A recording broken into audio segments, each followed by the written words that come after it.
gracias a todos los que se han conectado y a todos los presentes.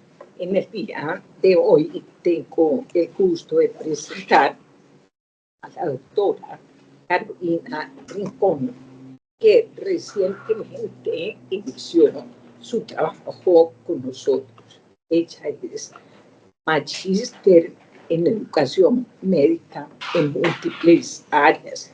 Además, es fellowship en anestesia obstétrica de la Universidad de McGill, Montreal.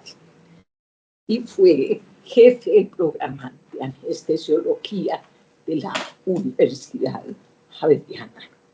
Recientemente está vinculada con nosotros, como les mencioné, desde el mes de febrero.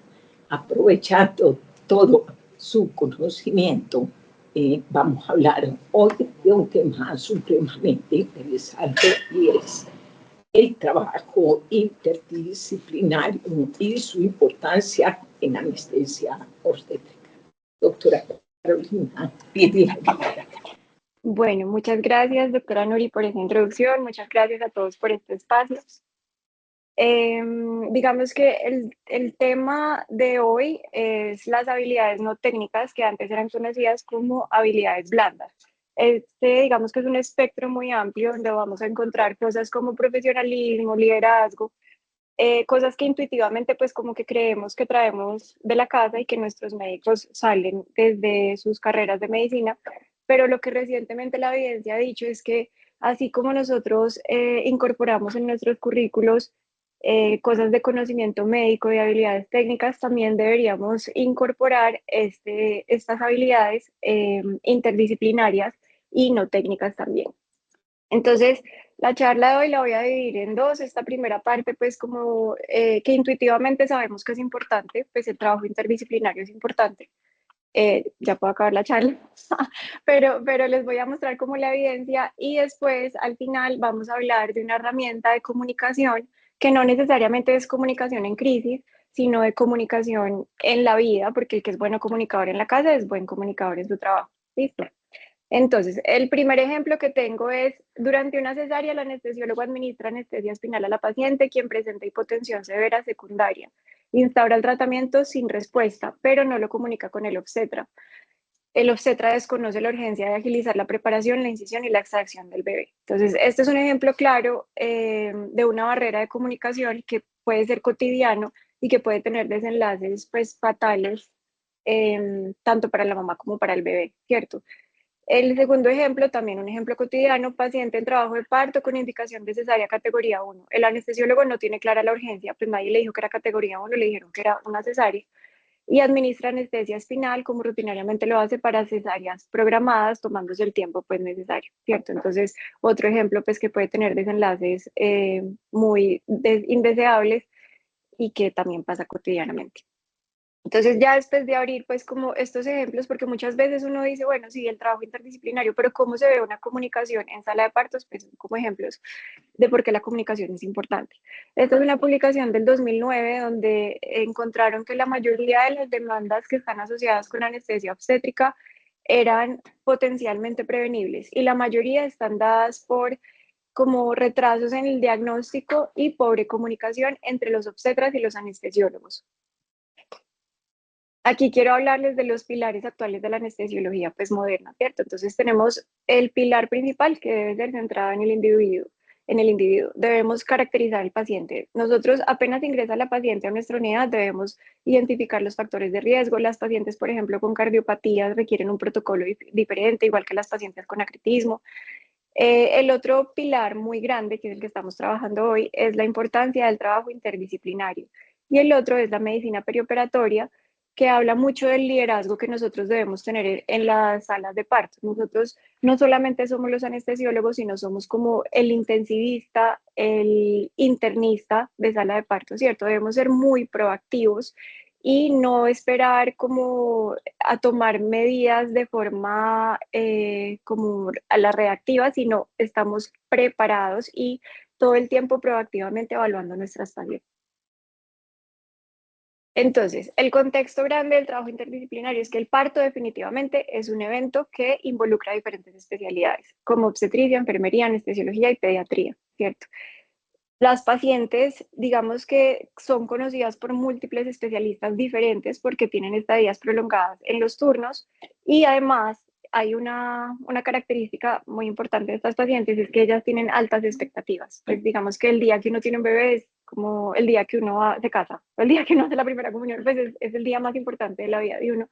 Y cualquier cosa, digamos que uno ya tiene unos cambios fisiológicos, ¿cierto? Está más sensible, está hormonal, pero además cualquier cosa que pase que a uno como proveedor del servicio puede que le parezca insignificante, esas pacientes digamos que lo sienten súper magnificadamente. Entonces, ese es un criterio pues como a tener en cuenta en nuestro trabajo y el contexto de estas pacientes en nuestra unidad.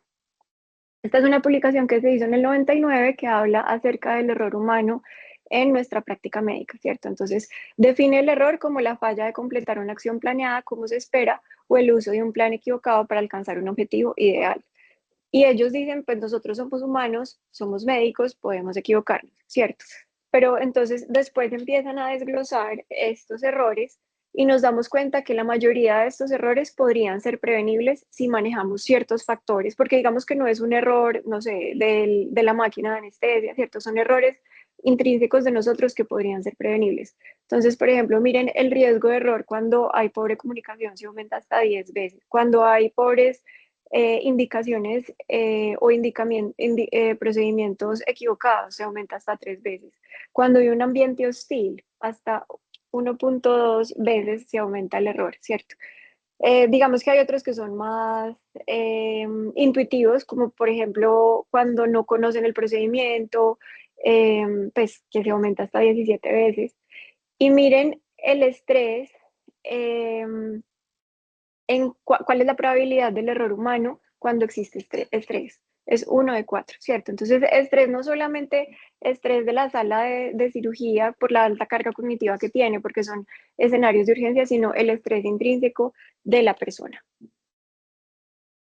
En el 2004 salió esta alarma por el Joint Commission que dijo que la mayoría de casos de muerte perinatal son causados por problemas en la cultura institucional y problemas de comunicación. Entonces dijo, la recomendación es que tengamos entrenamiento de trabajo en equipo.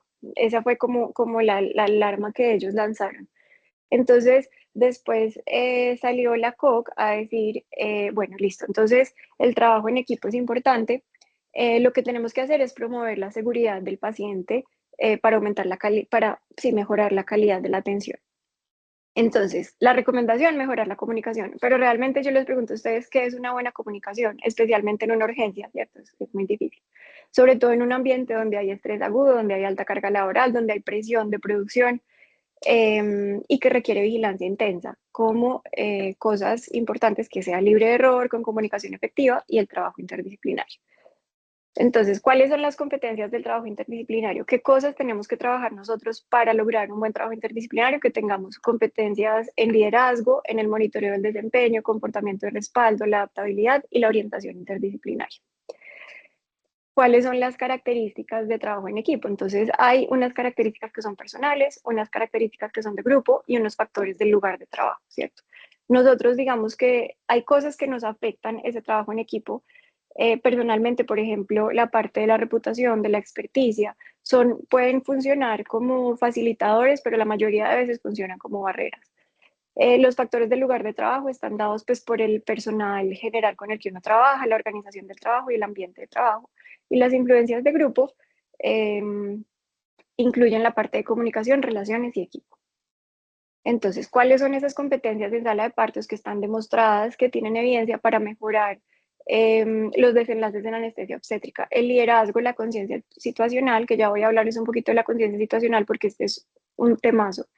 La comunicación en asa cerrada, el lenguaje crítico y respuestas estandarizadas, la comunicación asertiva, el comportamiento adaptativo, que yo sea capaz de trabajar bajo presión y que pueda desenvolverme independiente del lugar de trabajo, porque muchas veces pasa que yo sé manejar perfecto un código rojo en el quirófano, pero me llaman a piso y no estoy como tan, no tengo como la capacidad de adaptación. Entonces, eso es una competencia que hay que desarrollar. el manejo de la carga de trabajo y que tengamos la capacidad de hacer un debriefing. Eso es como una retroalimentación con el equipo, con el paciente, con todas las personas que estamos involucradas. Entonces, ¿qué es la conciencia situacional? Entonces, la conciencia situacional es esa capacidad que tenemos de estar presentes, así, estar presentes en lo que estamos sin desconocer lo que está a nuestro alrededor. Entonces, un ejemplo para que ustedes lo entiendan mejor, estamos en la sala de cirugía y ustedes están pendientes del sonido del monitor, ¿cierto? De que no se vaya a desaturar, están pendientes del sonido de la succión, que los estudios dicen que el último como sonido que el residente incorpora en su entrenamiento es el de la succión del sangrado. Están pendientes de la cirugía, están pendientes de la paciente, ¿cierto? Entonces, la conciencia situacional es esa capacidad de estar presente en lo que estoy, que me va a quitar las distracciones y va a disminuir ese margen de error. Y adicionalmente también incluye pues la parte de comunicación. Entonces, ¿qué cosas pueden afectar la conciencia situacional? La pobre comunicación, que haya interrupciones, que haya cosas no resueltas, la violencia verbal o la comunicación violenta, los factores individuales, digamos que si yo tengo un problema en la casa, y esta es una invitación a todos que ya vamos a hablar de eso, si yo tengo un problema en la casa y no me lo puedo despegar y estoy como pensando y llego al trabajo y no soy capaz de despegarme de ese problema, eso va a afectar mi conciencia situacional. Entonces, digamos que esto es difícil decirlo desde la parte de educación, pero cada uno tiene que hacer un trabajo muy individual, porque yo siempre les digo, el que es feliz en la casa es feliz en el trabajo y le va bien en el trabajo. No necesariamente para ser feliz, pero sí para llegar dispuesto al trabajo a trabajar. Bueno, este concepto del Crew Resource Management nació más o menos en los 70s porque hubo varios accidentes de avión. Entonces los aviones se caían. Entonces la NASA dijo, bueno, el error humano es la causa principal de la mayoría de los accidentes, de aviones, de cohetes, bueno, de esas cosas aeroespaciales. Y ellos lanzaron entrenamientos en habilidades básicas de asertividad, comunicación, liderazgo y toma de decisiones. ¿En qué se parece esos escenarios de los aviones o de los cohetes a nosotros, que son escenarios de alto riesgo, ¿cierto? Cualquier error tiene potencial de resultar en pérdidas de vidas y costos importantes. Aquí un mensaje importante y es que a pesar del trabajo en equipo pueden ocurrir errores, ¿cierto? Yo no les, porque igual volvemos al tema que salió en el 99, somos humanos, errar es humano y nosotros somos los proveedores, pero los equipos efectivos son más propensos a notar errores tempranamente y pueden como redireccionarlos y evitar que esos errores terminen en desenlaces fatales. Y esto pues tiene su evidencia. Entonces, ¿qué incluye ese? Que ya lo cambiaron el Crew Resource Management, porque digamos que ya para la salud, pues nosotros no somos como una tripulación, pero sí tenemos momentos de crisis, entonces lo cambiaron a Crisis Resource Management, y incluye el uso de listas de chequeo, las listas de chequeo tanto prequirúrgicas como las que incluyen pues los checklists de la cirugía para disminuir esa carga cognitiva, la capacidad de reportar errores sin repercusiones disciplinarias. Esto tiene que ver con la cultura institucional, con el trabajo interdisciplinario, con la comunicación, ¿cierto? Que haya métodos no punitivos de recolección de información, porque es que si a mí me dicen que el indicador, por ejemplo, de cefalea pospunción tiene que ver con la calidad de mis anestesiólogos, pues yo me voy a preocupar y voy a subestimar ese indicador, ¿cierto? Lo voy a subregistrar. Y entrenamiento en simulación o lo que vamos a hacer ahorita, que es pues un taller. Entonces, estos son como los pilares del Crisis Research Management, que es pida ayuda tempranamente, anticipe si tenga un plan, conozca el ambiente, use toda la información disponible, enfoque su atención de forma sabia, movilice recursos, use ayudas cognitivas, comuníquese efectivamente, distribuya la carga de trabajo, establezca claridad en su rol y designe liderazgos o delegue también. Esta es una plataforma que tiene entrenamiento gratis, se las pongo ahí porque pues me parece buena, de trabajo en equipo. Incluye esos objetivos, que es liderazgo, conciencia situacional, apoyo mutuo y comunicación. Entonces, ¿cómo debe ser la comunicación efectiva? Debe ser completa, debe ser clara, debe ser concisa, debe ser oportuna. Entonces, ¿cuáles son las estrategias que dice la literatura? Digamos que esta es literatura médica de comunicación efectiva. Entonces, que se verbalice la información importante para todo el equipo, que haya checkback, que es como el asa cerrada, repetir información de vuelta, las listas de chequeo, la comunicación explícita. Y bueno, hablan del concepto de las conversaciones de alta fidelidad. que ya vamos a hablar al final de esto. ¿Cómo influyen los rasgos de personalidad? Que esta es una pregunta pues que yo me hice porque yo dije, todo el mundo, digamos que, y yo lo hablaba con la doctora Nuri cuando estábamos haciendo la planeación de este taller, y es que estas son cosas, digamos que no dependen del año de residencia, sino son cosas que intrínsecamente cada uno trae de la casa, ¿cierto? O sea, uno le asignan, uno nace con una personalidad y hay gente que se le facilita más la comunicación, hay gente que se le facilitan otras cosas.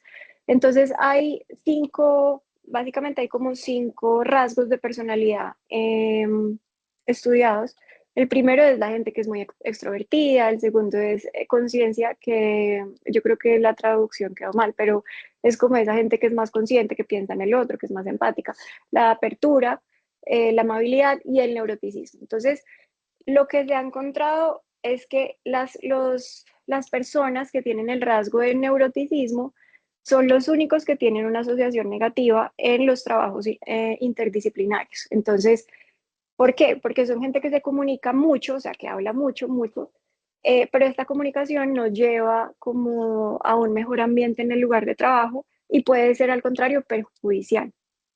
Entonces, digamos que pues no estoy segura si tengamos en nosotros una persona que tenga este rasgo de personalidad, pues hasta ahora no lo he detectado, pero hay un test que si quieren lo puede hacer cada uno.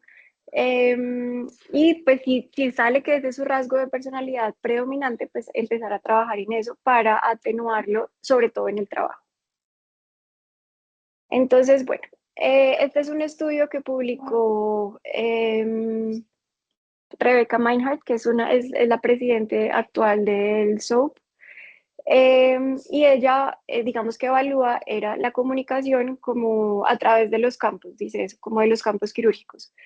Entonces, lo que concluyeron es que el lenguaje incluye 4 partes. El primero es encuadrar, la otra es defender, ilustrar o indagar. Y la conclusión es que cada uno de estos componentes debe ser equitativo para que el lenguaje sea efectivo, ¿cierto? Si yo todo el tiempo estoy indagando, indagando, indagando, indagando, pero no le estoy dando la oportunidad a la otra persona de defender, pues digamos que va a haber un desbalance y eso es uno de los factores para que la comunicación sea inefectiva. Y lo que ella encontró es que across the drapes, así, a través de los campos, en el ambiente perioperatorio, la falla al compartir y exponer diferentes puntos de vista disminuye el aprendizaje en el momento, llevando información inadecuada para la planeación y cuidado del paciente. Entonces, importante saber que hay que preguntar, pero que también hay que responder, que hay que defender, pero que también hay que indagar, que hay que ilustrar, hay que encuadrar, todo pues de partes iguales. Aquí era lo que les decía ahorita y es importante el automonitoreo, ¿cierto? Saber, esto puede sonar muy extra académico, pero digamos que es importante y es cómo estoy hoy y qué estoy dispuesto a dar para mi trabajo, ¿cierto? Y esto va a aumentar la seguridad, la eficiencia y las implicaciones clínicas. Hay mucha literatura de esto para residentes también, entonces ahí les dejo la invitación. Bueno, y aquí digamos que eh, yo soy educadora, entonces esta es como mi cuña personal y es que la educación va a cambiar y la educación está cambiando, ¿cierto? Nosotros no podemos educar a un profesional para que trabaje en equipo si nunca lo hemos educado con el equipo. Entonces ya hay currículos donde el estudiante de medicina se educa con el estudiante de enfermería, con el estudiante de instrumentación y eso pues cada vez nos va a llegar a nosotros también. Porque la invitación es a que todos los profesionales de la salud deben ser educados para entregar cuidados centrados en el paciente como miembros de un equipo interdisciplinario. Esto es una práctica basada en la evidencia y va a mejorar la calidad y la información. Entonces, aquí para recordarles que el objetivo de todos los que estamos acá y de todo el equipo que trabaja con nosotros es el paciente, ¿cierto? Todos tenemos como ese target y todos vamos hacia ese mismo norte. Porque muchas veces pasa que dejamos que nuestros factores personales estén por encima de nuestros factores profesionales.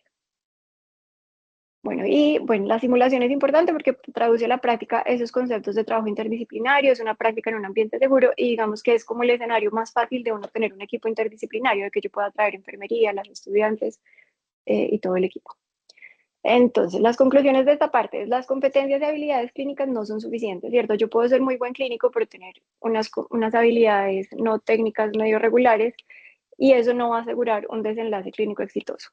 La coordinación interdisciplinaria, la comunicación y la cooperación son esenciales para el desempeño efectivo y seguro. Debemos estar alineados como equipo y el concepto de trabajo interdisciplinario debe ser parte del ADN profesional, que sea reforzado, que sea reconocido, que sea apoyado por entrenamiento y prácticas de simulación, como lo estamos haciendo hoy. Y la otra recomendación es incluir a la paciente como parte del equipo, porque muchas veces somos muy paternalistas en la atención, pero se nos olvidamos que la paciente también tiene voz y voto. Entonces, por favor, tenerlo presente. Bueno, y esto es algo de los que les quiero hablar adicionalmente. Les pongo aquí bonus track porque digamos que no sigue el hilo de la charla, pero hay un concepto que es la comunicación no violenta o la comunicación empática. Esto surge de un libro que está publicado hace muchos años por un doctor Marshall Rosenberg, y él lo que hace es mostrarnos una herramienta de cómo podemos comunicarnos de forma armoniosa y auténtica. Digamos que les voy a contar un poquito la historia para que sepan por qué estoy hablando de esto. Cuando yo trabajaba en Bogotá con la Universidad Javeriana, tuvimos se nos murió una residente de cirugía. Y empezamos a hacer como las indagaciones y los talleres y nos dimos cuenta que igual esa muerte también pudo haber sido prevenible, como las muertes nuestras maternas, ¿cierto? Entonces por eso es una historia que me llega tanto al corazón. Y la mayoría de las quejas de los residentes acerca del ambiente laboral tenía que ver con la comunicación. Entonces lo que hicimos fue talleres para los profesores de comunicación, después talleres para los estudiantes de posgrado, talleres para los estudiantes de pregrado y a todo el mundo le compartimos esta herramienta. Es una herramienta que, digamos que habla de que uno la puede aplicar en su lugar de trabajo, en las instituciones, pero lo más importante es que o sea, en la vida personal de uno, porque es que uno no solamente se comunica en el trabajo, ¿cierto? Uno se comunica en la casa, uno se comunica con el esposo, uno se comunica con los hijos. Y a mí, pues, personalmente me ha servido mucho también, por ejemplo, en la crianza de mis hijos, porque muchas veces yo cometía errores y yo decía, no, es que tú eres muy desordenado. Entonces el niño crece creciendo que es muy desordenado cuando al final lo que yo tengo que decirle es, dejaste las medias donde no eran, dejaste los zapatos donde no eran. Entonces, les anticipo, es una herramienta que requiere tiempo, requiere paciencia, requiere trabajo, em, pero se las voy a mostrar porque lo que yo hablaba con la doctora Estela, la mayoría de los conflictos que nosotros tenemos en la clínica son conflictos de comunicación, ¿cierto? Y si uno aprende a incorporar esta herramienta, yo creo que les va a facilitar mucho la comunicación en su vida. Ojo, esto no es comunicación en urgencia, ¿cierto? Porque es que en una urgencia yo no puedo decir, estoy notando que el paciente ha sangrado 2000 litros, estoy muy preocupada porque tú no has visto, ¿cierto? No, no hay como el tiempo. Pero digamos que en las urgencias ya está lo que les dije, la comunicación en la cerrada, pero esta herramienta es importante pues también para el trabajo. Entonces, incluye 4 pasos. Es una metodología que incluye 4 pasos. La primera es la observación, la segunda es la emoción, la tercera es cuál es la necesidad y la última es la petición. Entonces, la primera parte es la más importante porque muchas veces cuando nosotros nos comunicamos lo estamos haciendo sobre juicios personales, ¿cierto? Entonces hay que hacerlo es más sobre la observación objetiva. Entonces, ¿qué acciones concretas estoy viendo que afectan nuestro bienestar? Después de yo haber encontrado esa observación, venimos con la emoción. ¿Eso cómo me hace sentir? ¿Y por qué es importante la emoción? Digamos que nosotros tradicionalmente, como que en la educación médica hemos sido un poquito, ¿cómo digo esto sin que suene mal? Como estrechos de pensamiento y no le damos capacidad a la emoción. Pero la emoción es importante porque también pues nosotros somos personas vulnerables y cuando nosotros conectamos con esa emoción, la otra persona va a entender por qué eso es importante. La necesidad. Entonces, ¿cuál es mi necesidad? Basado en cómo me siento, ¿cuál es mi necesidad? Que son esos valores y deseos que crean nuestros sentimientos. Y la petición son acciones concretas que pedimos básicamente para vivir en armonía, ¿cierto? Entonces, un ejemplo, yo les voy a dar pues un ejemplo de esto, un ejemplo familiar para que ustedes como que lo puedan incorporar y ya les voy a ir desglosando cada uno con otros ejemplos. Entonces, no sé, yo estoy súper enojada porque mi esposo cada vez que nos sentamos a comer es pegado al celular. Entonces un día no, yo estoy mamá porque no me pone atención, no sé qué, y entonces yo se lo digo y eso es una pelea, hasta que uno lee esta herramienta y dice, bueno, voy a utilizarla. Entonces, en ese ejemplo yo le diría, mira, he notado que las últimas 2 veces que nos sentamos a comer, estás en el celular, ¿cierto? Observación. He notado, observación concreta. Las últimas 2 veces que nos sentamos a comer, estás en el celular, al menos, no sé, al principio de la comida. O sea, ser bien objetivo. Eso me hace sentir que no soy importante para ti, puede ser, ¿cierto? No. Yo necesito que los poquitos momentos que tengamos estemos conectados, la necesidad. ¿Te parece si cuando nos sentemos a comer dejamos el celular a un lado. Entonces, ese sería como un ejemplo cotidiano y que lo va a recibir diferente a que yo le diga es que tú siempre, bueno, tú siempre, tú nunca, son cosas que debemos evitar, a que yo le diga eso, tú siempre estás pegado al celular y nunca me pones atención. Entonces, es muy diferente y él lo va a recibir diferente y vamos a conectar diferente. Entonces, la primera parte de observación, acuérdense que esto es lo más difícil de todo el ejercicio, yo se los anticipo porque uno normalmente siempre tiene un juicio o tiene una interpretación de lo que está pasando. Entonces, la idea es que uno haga la observación sin juicios, sin inferencias. Entonces, yo estoy, no sé, Manuela está insoportable, ¿cierto? Porque tiene 2 años y entonces no me deja dormir y está súper necia. Entonces, pero realmente, ¿qué es lo que está pasando? Manuela está con gripa y está llorando porque yo no le compré el juguete. Es un ejemplo. Esa es la observación y eso es lo que está pasando. Y yo estoy falta de paciencia porque llevo 2 días sin dormir, ¿cierto? Eso puede ser algo así. La emoción nos permite entender qué es lo que está pasando. Entonces, ¿por qué esto me está afectando? ¿O por qué esto es importante para mí? Entonces, por ejemplo, ahí yo les puse un ejemplo de residente y es, yo me siento frustrado cuando no logro preparar la sala de cirugía antes de que ingrese el paciente. El residente puede sentir eso versus a que el residente diga, es que yo no sirvo para esto. O yo decirle al contrario, como veo que te está costando, versus a tú no sirves para esto, porque eso está lleno de juicio y de interpretación. La necesidad.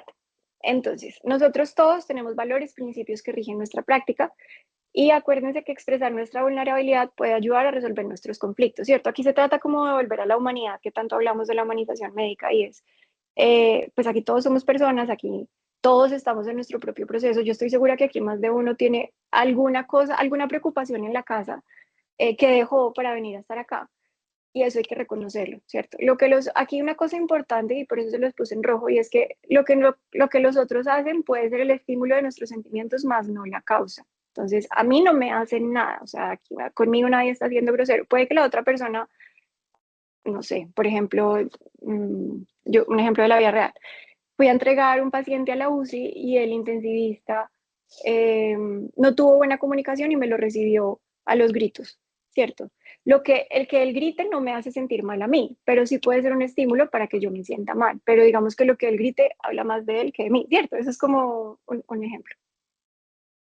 La petición. Entonces, ¿por qué es importante la petición? Y esto tiene que ver con educación. Yo creo que si hay profesores que nos están escuchando se pueden relacionar mucho con esto y es que la retroalimentación debe tener siempre un plan de acción. O sea, nosotros no hacemos retroalimentación sin plan de acción. Igual que la evaluación formativa, retroalimentación y plan de acción son tres conceptos que es uno mismo. O sea, eso es como la Santísima Trinidad, van de la mano. La petición nos va a facilitar una comunicación abierta. El lenguaje invitacional, bueno, debe ser con un lenguaje invitacional y un lenguaje afirmativo. Entonces, digamos que aquí muchas veces pasa que la petición, otro problema es que la petición se confunde como con demandas, como es que tú tienes que ponerme atención porque yo soy tu esposa, ¿cierto? Esa no es una petición bien hecha. Yo tengo que decirle me gustaría que pudiéramos estar, no sé, presentes cuando estemos comiendo, por ejemplo. No puedes llegar tarde a la rotación porque si llegas tarde ni te aparezca. Eso es una petición, no es una demanda, pues como una exigencia, es una demanda, exacto. Entonces, la invitación es a que utilicemos lenguaje que sea propositivo, que sea afirmativo. Y las amenazas quedan descartadas. Los ejemplos, bueno, estos son ejemplos para profesores, para los que están escuchando, y es, por ejemplo, durante el procedimiento de hoy te saltaste un paso importante, observación, lo que me genera ansiedad. Acuérdense que es importante hablar de nuestras emociones porque eso le ayuda a la otra persona a entender por qué estamos haciendo, por qué nos estamos comunicando. Lo que me genera ansiedad porque es esencial que los procedimientos se realicen con precisión para garantizar la seguridad del paciente, ¿cierto? Yo estoy hablando de mi emoción y de mi necesidad. ¿Podrías asegurarte de revisar todos los pasos del procedimiento la próxima vez? En vez de decirle, no sé, lo hiciste mal, no sirves para esto. Es una forma, yo cuando hacía esos talleres con los profesores, ellos me decían, requiere mucho tiempo, sí, requiere tiempo, pero definitivamente el mundo está cambiando y debemos entrenarnos en esto. He notado que has llegado tarde a la rotación 3 veces en las últimas 2 semanas. Entonces, la observación. Observación sin juicios y sin interpretación. Yo no te estoy diciendo, es que eres un impuntual, lo cual me preocupa, la emoción, ya que necesito que todos lleguen a tiempo para que podamos aprovechar al máximo el tiempo con los pacientes. Ahí está la necesidad. Por favor, ¿podrías hacer un esfuerzo para llegar a tiempo a partir de mañana? Y la petición. Entonces, esos son ejemplos de comunicación que incluyen los 4 También podríamos hacerlo pues con los residentes. Esto es un taller pues que da como para toda una mañana, pero quería darles la introducción para que conocieran esta herramienta. Las sugerencias de comunicación es evitar absolutismos. Entonces, es que tú siempre, es que tú nunca, o sea, no es todo o nada, evitar juicios y las interpretaciones. Retroalimentar las observaciones y las tareas y no la personalidad. Bueno, entonces esto pasa mucho. Estoy hablando desde mi perspectiva de profesor, pero también digamos que esto es aquí, la comunicación es de doble vía y es que uno habla y le dices que, por ejemplo, tú eres un impuntual, tú eres un desordenado, en vez de decirle realmente qué es lo que está pasando.